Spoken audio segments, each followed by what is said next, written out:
Alright, hello citizens of the Nigelverse, it's Nigel once again, and of course, with Elimination Chamber being on Saturday, it's prediction time. So, who will walk out of the Elimination Chamber matches victorious? Who will punch their tickets to WrestleMania?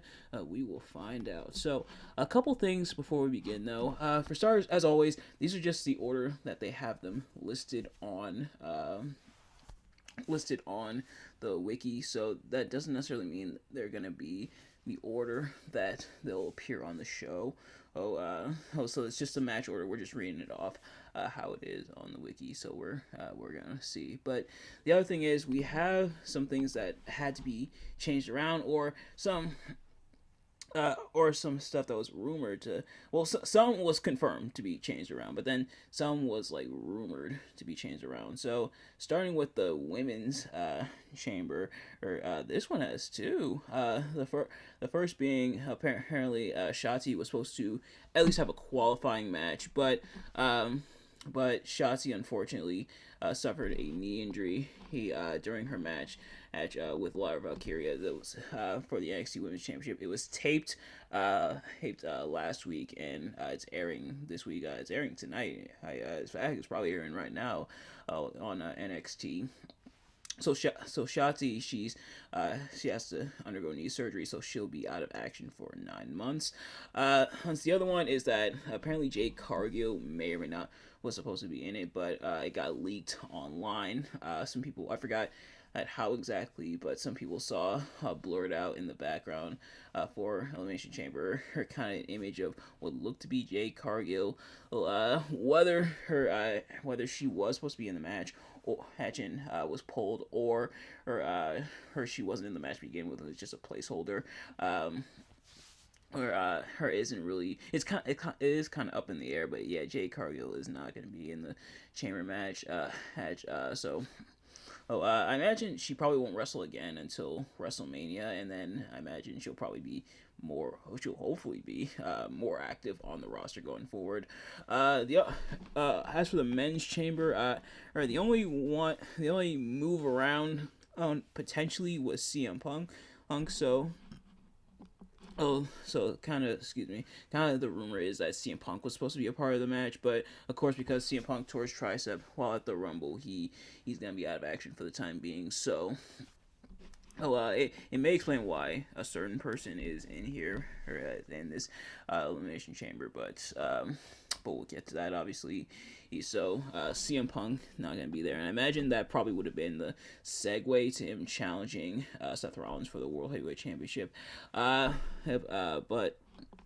But the last one, and perhaps the big one, is that Dirty Dominic Mysterio, Dirty Dom, if you will, was supposed to face Brock Lesnar. This was supposed to start at the Rumble with Dom eliminating Brock Lesnar, and then Dom and Brock having kind of a mini feud.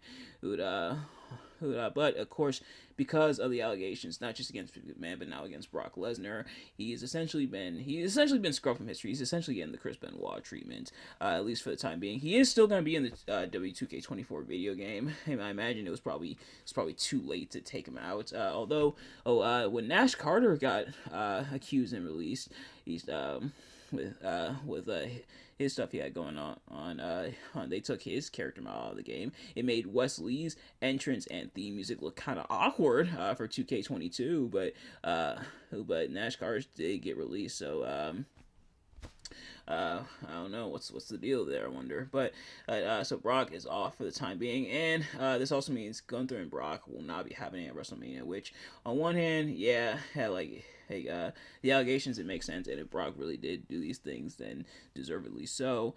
But man, what a dream match that just got yoinked off the table at the same time. So he is definitely kind of a double-edged sword in that regard. But nevertheless, so that's not transpiring, and I imagine you probably could have made a safe bet on between like Brock Lesnar and Dominic Mysterio. You probably could have made a safe bet on who was winning that one. Although I kind of would have liked to see that, at least out of morbid curiosity. Although it's surprising that of all the members of the Judgment Day, Dom would be the one to go after Brock, not even Damian Priest. I think Damian Priest. No offense, obviously to Dom, but I think Damian Priest would have made a little bit more sense with him being a bit closer towards Brock's size and strength, and him even being Mr. Money in the Bank, Senor Money in the Bank, of course. But nevertheless, so that's off the table for this match. Not this match. For this event. And without further ado, let's get right into it. So, right off the bat, one of the things isn't a match, but it's gonna be a segment. Is the Grayson Waller effect, being hosted by Grayson Waller, of course, and special guests are gonna be Cody Rhodes and Seth freaking Rollins. So, we'll see what goes down with that. But. And otherwise, so first up we have the tag team match for the Undisputed WWE Tag Team Championships, as the Judgment Day, that being Finn Balor and Damian Priest, will be defending against the New Catch Republic, that being Pete Dunne and Tyler Bates. Now, of course, Pete Dunne, no longer Butch, has eschewed the Butch name, is now Pete Dunne once again, and teaming with Tyler Bates, former tag team partner slash rival. So now they're teaming up once again. They're now a team on the main roster, and wow, it took a while for Tyler Bates to get called up, but nevertheless, here they are as a team. Hey man, going under the New Catch Republic name. I do get it, but at the same time, I think British Strong Style is a much better team name for them. Although I imagine it's not really British Strong Style without Trent Seven. But nevertheless, these two going after the Judgment Day. Don't think the Judgment Day are dropping them to the New Catch Republic, although it will be pretty interesting. It will be a nice big test, like for people who aren't really that familiar with Tyler Bate, haven't really seen him or his work in NXT, which if you haven't, you are definitely missing out. But I think this will be this will be an interesting test, like him being on a PLE slash Premium Live event and going against the Judgment Day, but I don't think the Judgment Day are dropping the titles. It looks like we are going to get, it looks like that might be the plan for the Judgment Day versus the Awesome Truth for the tag team titles at WrestleMania. The titles that they still aren't splitting up. Wonderful. But next up for an opportunity at the Women's World Championship. Whoever wins this one will be battling the Women's World Champion at WrestleMania. Becky Lynch, Bianca Belair, Liv Morgan, Tiffany Stratton, Naomi, and Raquel Rodriguez will all be locked inside the Elimination Chamber. So everybody else won qualifying matches except for Raquel Rodriguez. Raquel Rodriguez actually won her opportunity last night on Raw. I am filming this. It's going up on Wednesday, but I'm filming this Tuesday night. And this is the card at the time of the recording. So if anything gets added, it'll be added after the fact, and it might make this video a tad bit awkward. But yeah. Raquel won her opportunity he last night in the Last Chance Battle Royal. As for the rest, they won their qualifying matches. So they're gonna be battling here. As for who wins this could theoretically go a variety of ways. It looks like the plan might be Becky Lynch versus Rhea Ripley. Honestly, it's between Becky Lynch and Liv Morgan, and Becky Lynch seems to be the plan they're going for. Liv Morgan is the one that a lot of people want, though, and it does make sense in story, of course.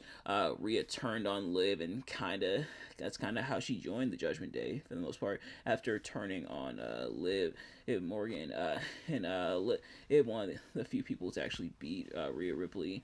I believe she was the last person to pin Rhea Ripley since before Judgment Day, and then before Rhea Ripley became Women's World Champion. So there's that element. Liv Morgan just came back from her injury he in the Royal Rumble and then in here. But yeah, so I think the winner will be between Becky Lynch or Liv Morgan. Although it will be interesting to see, especially Tiffany Stratton, and now that she's up on the main roster, this will also be a nice, interesting test for her to see how she does in the Elimination Chamber. Some of the dynamics between some of the people involved, including Tiffany and Becky, or Bianca and Becky, just because that history, I think it will make for an interesting match here. But next up, speaking of Rhea Ripley, she will be defending the Women's World Championship against Nia Jax. Now, these two have been going at it for a bit. Hit a rare heel versus heel feud in this day and age, but these two definitely been going at it. It kind of another interesting dynamic, kind of like who's the big, strong, powerful alpha woman of the main roster. But will Mommy come out on top? I think that's what I may be predicting. And so I think I'm gonna go with Rhea Ripley. I don't think Rhea's dropping it to Nia Jax here, but it will be interesting, and especially with Rhea getting to defend in her home country of Australia, I think will be really cool. And I imagine either this or the next match might be the main event. But if this one was the main event, I don't think people would be too mad at it. But and then last certainly not least, this is the men's Elimination Chamber match for a shot at the World Heavyweight Championship. Drew McIntyre, Randy Orton, Bobby Lashley, LA Knight, Kevin Owens and Logan Paul are going to be in the chamber there. So, out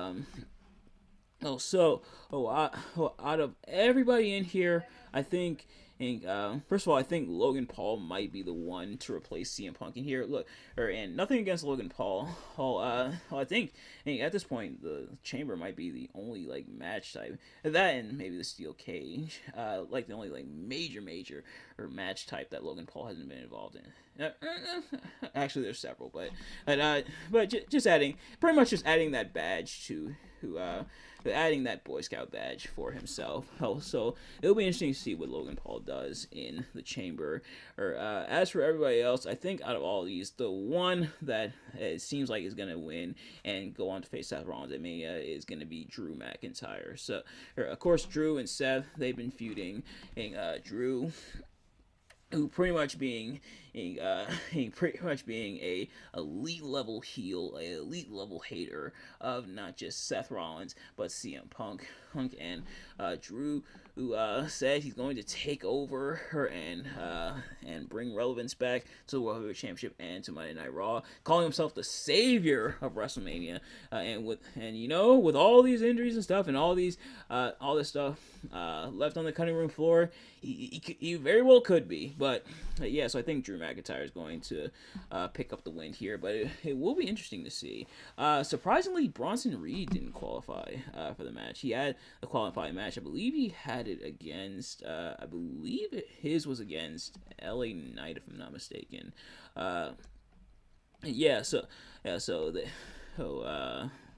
don't know. That was that tournament. Yeah, so LA Knight defeated Bronson Reed and Ivar. Or kind of surprised they didn't have Bronson Reed in the match as well, considering Bronson Reed's also from Australia. But I guess they only wanted one, although why not both? But LA Knight, I think still will do a interesting job within the Elimination Chamber, and that's not an insult, that's just a fact of life. But WWE, bring back the fact of life talk show. What are we doing here, guys? Let LA Knight have the fact of life back.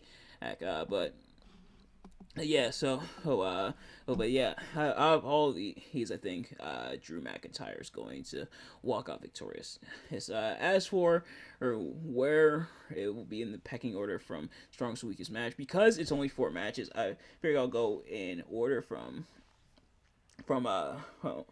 potentially the weakest match of the night. Excuse me, not necessarily worst, but probably not as good as the other stuff. Over to match of the night. So Oh, between everything, I think the weakest will probably I might go with the tag team title match. Actually, that might be the weakest. Is then the second weakest. I'll probably go for the women's world championship. Then the second strongest is really it's kind of a toss up between the two. Both the chamber matches do look really interesting and have really interesting talent pools. But I think the second I think I'm gonna lock in the second strongest. I might go for the men's, and then the strongest I'll probably go for the women's. And the women's and oftentimes do outperform the men's on a few occasions, not just in the Elimination Chamber but in the Royal Rumble. But we will see. Both do look kind of interesting and show a bit of promise, although some interesting choices made, not necessarily bad ones, but more so interesting ones. And I know, with like injuries and other circumstances, his some stuff did have to be shifted around, but we will see how they do. But nevertheless, that is going to do it for my predictions. So I'm locking those in. We will see what happens come Saturday, and if anything gets added. But nevertheless, thank you all so much for watching. I hope you enjoyed. If you did, please do me a favor: like, comment, subscribe, share with your friends, turn on post notifications so you know every time I upload a video, so you can see as soon as it drops, and let me know in the comments what your thoughts on not just Elimination Chamber, but your predictions as well. Who you think is going to be victorious? Who you think is going to win? Who's going to walk out tag team champions? Who you think is going to walk out women's world champion? But thank you all so much for watching. I will see you guys later. Peace.